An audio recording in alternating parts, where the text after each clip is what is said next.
जय श्री राम, राधे राधे। आज मैं आपको बताऊंगी मासी के बारे में। मासी, मैंने सुना है कि एक माँ का दूसरा रूप होती है। मासी एक अपने बच्चे से भी ज्यादा अपनी बहन के बच्चों को प्यार करती है। कहते हैं कि माँ एक बार अपने बच्चों को पीट लेगी, मार लेगी, लेकिन एक मासी नहीं मारेगी। नोट करना, कभी भी मासी कभी नहीं मारेगी। अगर उनकी माँ भी मार रही होगी ना, तो भी उनकी मौसी उनके हाथ से छीन लेगी, अरे बच्चे को क्यों मार रही है। राइट, आप लोगों के साथ भी ऐसा होता होगा। इसीलिए मासी को माँ का दर्जा दिया गया है। मासी ऐसी होती है जो माँ का दूसरा रूप होती है। कहते हैं कि बच्चा अगर किसी की गोद में खुश होता है तो अपनी माँ की गोद में, और दूसरे नंबर पे अपनी मासी की गोद में जाकर के खुश होता है। ठीक है, उसके अलावा उसे कोई पसंद नहीं आते बच्चे को, माँ और मासी। इसीलिए मासी को माँ का दूसरा रूप दिया गया है। चलिए, मैं आज आपको अपनी मौसी के बारे में बताऊंगी। भाई, कुछ वीडियोस में पहले मैंने ये बताया था कि मेरी मौसी ने मुझे किया था बदनाम कि मैं धंधा करती हूँ। ठीक है, ये मुझे उनसे थोड़ी सी गुस्सा भी कह लो, नाराजगी भी कह लो, फर्ज बनता है। ठीक है, क्यों? क्योंकि उन्होंने जब मैं बड़ी हुई, पता नहीं उनको गलतफहमी हुई या किसी बात का बदला निकाला या किसी बात की चुल हुई या मेरे पापा की जो बेचल में नौकरी लगी उससे ज्यादा परेशानी हुई, समझ नहीं आया। जब मैं बड़ी हुई तो उन्होंने मेरे चरित्र पे दाग लगा दिया। आखिर क्यों? लेकिन उनके अंदर और अच्छे गुण भी थे। वो कौन से गुण थे, जानिए मेरे साथ, इसी वीडियो के साथ बने रहिए। मेरा क्या कसूर मेरी जिंदगी का सच। इससे पहले आप ये जान लीजिए मैं कौन। मैं ईशा, पुत्री स्वर्गीय सुषमा अरोड़ा जी की, हरिद्वार उत्तराखंड से। आप सब मेरी वीडियोस देख रहे हैं मेरे क्या कसूर मेरी जिंदगी का सच, इसलिए आप सभी को दिल से थैंक यू। और जो मेरे नए व्यूवर्स जुड़े हैं उनको मैं जरा कहना चाहूंगी, जरा मुझे एफबी पर और यूट्यूब पर जाकर के फॉलो करें, लाइक करें, सब्सक्राइब करें, शेयर कीजिए, ताकि मेरी जिंदगी का सच आप सबके काम आ सके। और जो पीछे बैकग्राउंड आवाज आ रही है, जरा इसको इग्नोर मारिए। मेरा घर ना थोड़ा रोड पे ही है। ठीक है, तो मैं आपको बताना चाहती हूँ, आपने लास्ट वीडियो सुना होगा मेरे क्या कसूर मेरी जिंदगी का सच पार्ट 113 में मेरे पिताजी ने गंगाजली, केनी, प्रसाद और ब्रेड सप्लायर का काम करके संघर्षों का किया था सामना। लेकिन उनके साथ उनकी बेटी ईशा ने भी किया और मेरी मम्मी ने भी किया। लेकिन सपोर्ट हमें तब किसने किया? अभी क्या बताया था आपको मैंने? मासी, मेरी बड़ी मौसी ने हमें बहुत सपोर्ट किया था। आपने लास्ट वीडियो में सुना था कि मेरे बड़े मौसा जी स्वर्गीय पवन मल्होत्रा जी ने मेरे पापा की काफी मदद करी। जो भी उनको थोड़ी सी दिक्कत होती थी वो हेल्प करते थे, जो उनसे होता था वो भी कर पाते थे, और उन्हीं की वजह से हमें ब्रेड सप्लायर का काम मिला था गुप्ता जी के घर में। अब उसके आगे से मैं बताती हूँ, मैं अपना थोड़ा सा बचपन भी आपके लोगों के साथ शेयर करना चाहती हूँ। अगर मैंने अपनी मौसी की कुछ कमी बताई है कि मेरे को बड़ी मौसी ने कर दिया था डिफेम कि मैं धंधा करती हूँ। राइट, हो सकता है कि इनको मैनिपुलेट किया था, और जिन लोगों ने किया था वो भी हमारे कोई रिश्तेदारी है। वो रिश्तेदार हमारे बीच के बिचौलिए लगा लो, क्योंकि उनके खुद के घर में लड़की पैदा नहीं हुई तो सोचते हैं कि दूसरों की लड़कियों को बदनाम किया जाए।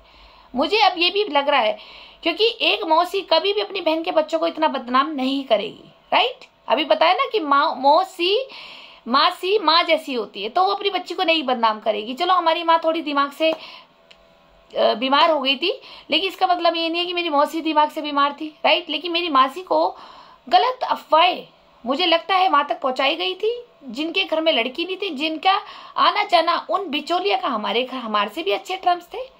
उनके घर में बेटी नहीं थी, वो बेटे ही थे, और मेरी मौसी के घर में भी आना जाना था। अब आप समझ गए होंगे कि इधर की मेरी चुगली अगर मेरी मौसी के घर तक जा रही है तो बिचौलिया कौन है आप समझ गए होंगे। जिनके घर में बेटी पैदा नहीं होती वो दूसरे की बेटियों को कैसे बदनाम करते हैं।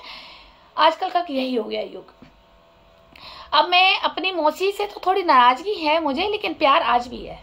अब प्यार आज भी है। अगर आज भी वो मुझे दिख जाए ना तो मैं आज भी गले लग जाऊंगी उनके। लेकिन थोड़ी सी गुस्सा है, नाराज हूँ, क्योंकि मुझे बिना जाने, मेरी जिंदगी का सच जाने बिना मेरी मौसी ने मेरे पे उंगली उठा दी कि मैं धंधे वाली हूँ, और जिसका सामना मुझे काफी परेशानियों से झेलना पड़ा। लेकिन उनके कुछ इतने अच्छे गुण थे, उस वक्त उन्होंने हमारा साथ नहीं छोड़ा जिस वक्त दुनिया छोड़ देती है। चलिए, आज जानिए मेरे साथ मेरी बड़ी मौसी किरण मल्होत्रा जी के गुण। हम जब गरीब थे, हम बरेड़ी बेचते थे, तो ये बीच मेरे पापा की तब तो नौकरी लगी नहीं थी, लेकिन मेरे घर में सिर्फ जो आटा दाल चावल आ गया, बिजली का बिल भर गया, पानी का बिल भर गया, और रही बात मेरे स्कूल की फीस और पापा की अपनी खुद की ITI की फीस, बस इसी में रहता था। हमें कोई एक्स्ट्रा, हमें कुछ खाने को मिलता ही नहीं था, ना फ्रूट्स मिलते थे, ना दूध आता था, इतना फाइनेंशियल था ही कहाँ पापा के पास इतना। तो ये मौसी, इन मौसी ने मेरा पालन पोषण इतने बढ़िया से किया। जब भी छुट्टियां पड़ती थी, ये सोच लो कि स्कूल की पढ़े, हर संडे पढ़े, हफ्ते में 2 पढ़े, कभी कभी बीच में कोई त्योहार ऐसे पड़ जाते हैं ना कि 2 छुट्टी पड़ गई, 4 छुट्टी पड़ गई, तो ये सोच लो कि मेरे को हमेशा मौसी ले जाती थी। या तो मेरे को पवन अंकल लेके जाते थे अपने साथ अपने घर, या मेरे पापा मुझे साइकिल पर छोड़ के आते थे, या मेरी मम्मी छोड़ के आती थी ऑटो से। उस वक्त 2 रुपया किराया लगता था, मुझे अच्छी तरह याद है, बच्चों का फ्री होता था, सिर्फ मम्मी का ही किराया लगता था। और उस वक्त मेरी मौसी, ये ही बड़ी मौसी, इनके 2 बेटियां और 1 बेटे हैं, इनके साथ मेरा बचपन बीता, बहुत अच्छा बीता। और जब मैं इनके घर रहने जाती थी तो ये मेरा बहुत, एक माँ बन के बहुत केयर करती थी। जैसे मुझे सुबह अच्छा सा पराठा खिलाना, भरवा पराठा खिलाना, जैसा पराठा मैं मांगती थी वो मुझे खिलाती थी, काफ़ी देसी घी लगाकर, मक्खन लगाकर, और काफ़ी अच्छा सा मुझे दही देना, और मेरे को रोज़ गिलास भर के दूध देना, सुबह भी दूध देना, शाम को भी दूध देना, क्योंकि न्यूट्रिशन आहार मुझे नहीं मिलता था, जिसके कारण आपको मैंने 2-3 वीडियो पहले बताया था कि मेरे पैरों में हो गई थी विकलांगता, जिसका इलाज मेरी नानी ने कराया था। तो उसके बाद तो न्यूट्रिशन और पालन पोषण तो चाहिए था शरीर को, तो वो मेरे पापा की सैलरी कम थी, पैसा कम था, तो वो नहीं कर पाते थे। तो मेरी मौसी, देखो मौसी को बचपन में बड़ा दर्द था मेरे से, बड़ा प्यार करती थी ये मुझे, इसलिए मैं इनका प्यार भी ना भूलती नहीं हूँ। तो ये मुझे अपने घर ले जाती थी, काफ़ी अच्छा खाना वाना खिलाती थी, अपने घर रखती थी, ज़्यादातर अपने घर ही रखती थी। मैं बहुत छोटी सी थी, ऐसा भी नहीं था कि मैं छोटी हूँ, जैसे अब लोग ले आते हैं, चल दूसरे का बच्चा ले जाओ, घर का काम करा लो, नहीं, इन मौसी ने मुझसे काम नहीं कराया। जो इनके अंदर गुण थे वो मैंने आपको बताए। और इनके बच्चे जब पास में स्कूल में, कॉलोनी में स्कूल था, स्कूल में चले जाते थे, तो मेरे को ये मेरी मौसी मुझे खुद पढ़ाती थी, मुझे नहलाती भी थी। मैं जब इनके घर में, तो अकेली हूँ, मेरे को तो स्कूल का ही जाना है, स्कूल तो इनके बच्चे चले गए, मैं घर में अकेली। मौसा जी विष्णु घाट पे जो कपड़ों की दुकान थी वो वहाँ आ जाते थे, मेरी मौसी और मैं ही घर पे होते थे। तो वो मुझे खुद ही, जब मैं छोटी सी थी तो मुझे नहलाती थी, मुझे अच्छे अच्छे कपड़े भी पहनाती थी, क्योंकि इनकी बेटी की जो कपड़े थे, फ्रॉक्स वगैरह थे, वो मुझे पहना देती थी। हम दोनों सेम ही एज के थे, इनकी बड़ी वाली बेटी और मैं, तो मुझे अच्छे अच्छे कपड़े भी पहनाना, मुझे नहलाना। और जोगीवाड़े स्कूल में मेरे सर में जू पड़ जाती थी तो मेरी मौसी जू भी निकालती थी, अच्छा पराठा खिलाती थी, मक्खन के साथ खिलाती थी, गिलास भर के दूध देती थी। हर घंटे में वो मुझे कुछ ना कुछ खिलाती थी, कभी फ्रूट्स छिल के खिला देती थी, कभी खीरा खिला रही है, कभी एप्पल खिला रही है, और कभी खीर बना के खिला रही है, जिससे कि मेरे को शारीरिक एक पोषण मिले और मेरी ग्रोथ बने। मेरी मौसी ने मुझे बहुत ध्यान रखा, मेरे मौसा जी ने भी रखा। मौसा जी मेरे लिए कभी गजक लेके आते थे, कभी चॉकलेट लाते थे, जो मैं उनसे मांग लेती थी वो मुझे देते थे। और फिर ये बच्चे स्कूल से आ जाते थे, फिर हम इकट्ठा साथ में खेलते थे, हम तीनों छत पे जा कर के। और फिर उसके बाद हमें हर घंटे कुछ ना कुछ मेरी मौसी कुछ खिलाती रहती थी हमें बच्चों को। इस तरह से इन मौसी ने बड़ा ध्यान दिया, जिसके कारण मेरे अंदर शारीरिक ताकत भी आई, जो मेरे को डॉक्टर ने कह दिया था कि मुझे एनीमिया हो गया था। तो इन मौसी ने मेरा बहुत ध्यान रखा मुझे खिलाने पिलाने में, क्योंकि जानती थी कि मेरे घर में इतना रोटी दाल के अलावा कुछ नहीं है अभी फ़िलहाल। तो इनको बड़ा दर्द होता था उस वक्त, इन्होंने कोई भेद नहीं करा, अपने 3 बच्चों के साथ मुझे भी पाला, और हम चारों को ही इतने बड़े पतीले में दूध उबलता था। उस वक्त इनके घर में 2 किलो दूध आता था, काफ़ी अच्छी मलाई आती थी, पहले ज़माने में दूध भी ओरिजिनल होता था। तो वो इतनी सारी मलाई हम चारों बच्चों को खिलाती थी हमारी मौसी। यही मौसी जिन्होंने बड़े होके थोड़ा सा गलतफहमी के कारण मेरे पे आरोप लगा दिए कि मैं ऐसी लड़की हूँ, पता नहीं क्यों, ये कभी डिस्कस भी सामने बैठ के नहीं हुई इनसे, लेकिन आरोप एक मिसअंडरस्टैंडिंग बनी रह गई कि मुझे लगा कि ये मुझे गलत समझ रही है, या फिर इनको ये लगा कि मैं सच में ही ऐसी थी। तो अब पता लगा मुझे, जो मेरे को लगा आइडियाज, कि हमारे बीच का बिचौलिया ही आग लगाऊ था। जिनके घर में बेटियां नहीं होती तो वो इधर की उधर, उधर की इधर लगाते ही है। आप समझ गए होंगे कौन है। हमारा उठना बैठना कहाँ जाता था। ठीक है, तो मेरी मौसी के अंदर ये भी एक गुण थी, इसीलिए मैं कहती हूँ मौसी माँ जैसी होती है। देखिए, उसके बाद भी जब भी मेरे दादाजी अच्छे उसमें थे, मेरे दादा की दुकान थी पहले, टिक्की चाट गोलगप्पे छोले भटूरे की भी थी, अच्छा न्यूट्रिशंस मुझे दे सकते थे दादाजी, है ना। अगर मेरे पापा से बोलचाल नहीं थी तो कम से कम एक दादा या दादी तो आकर के, चाचा की एक भतीजी थी, कहते हैं चाचा को बड़ा लाड होता है अपने भाई के बच्चों से, लेकिन चाचा ने भी ऐसी दुश्मनी दिखाई कि वो तो एक टॉफी भी फ्री नहीं देते थे। तो समाजवादी पार्टी के एक सम्मानीय पद पे नेता थे हमारे दादाजी, उसके बाद भी वो नहीं कर सके अपनी पोती का पालन पोषण ठीक से, जिसका पालन पोषण पहले नानी ने करा, मामा ने करा, फिर उसके बाद हमारी मौसी, बड़ी मौसी ने, किरण मल्होत्रा जी ने किया, जिनका एहसान मैं आज भी नहीं भूलती। अगर इनका ये जो मैंने दूध पिया, लोग कहते हैं कि नमक जिसके घर का खा लो उसके साथ गद्दारी नहीं करनी चाहिए, मेरे पापा कहते थे, लेकिन मैंने दूध भी इनके घर का पिया। मेरे घर में कोई दूध नहीं आता था, मेरे चाचा के घर आ रहा है, दादा दादी सबके घर में दूध था, लेकिन मैंने अब जब भी दूध पिया है तो मौसी के घर पिया, वरना मैंने कभी दूध नहीं पिया। मौसी के घर पिया, फिर नानी के घर पिया। कहते हैं ना, नानी तो अपना कलेजा भी हाथ में रख के दे देती है अपने बेटी के बच्चों को, तो इतना लाड होता है। जैसे हमारी दादी को अपनी बेटियों के बच्चों से बहुत लाड है, ऐसे ही मेरी नानी को, मेरे मामा को, मेरे बड़ी मौसी को और मेरे बड़े मौसा जी को हम पर चाहे दया कह लो और चाहे वो सिंपैथी कह लो, प्यार कह लो, लगाव कह लो, वो हमारी किसी न किसी प्रकार से वो सहायता करते थे, जो हमें कभी दादा के परिवार से किसी से नहीं मिली। ठीक है, जो मेरे को भाई, जिन्होंने जो अच्छा किया मैं अच्छा बोलूंगी, जिन्होंने जो मेरी बुरा किया मेरे साथ किया, मेरे माँ बाप के साथ किया, मैं सब बर्दाश्त कर सकती हूँ। मेरी माँ चाहे कैसी भी थी, चाहे वो दुनिया में बाहर शोर मचाती थी कि मैं उन्हें मार रही हूँ या घर में कलेश होते थे, वो उनकी मानसिक स्थिति खराब हो गई थी। सच क्या था वो अंदर का मुझे पता है।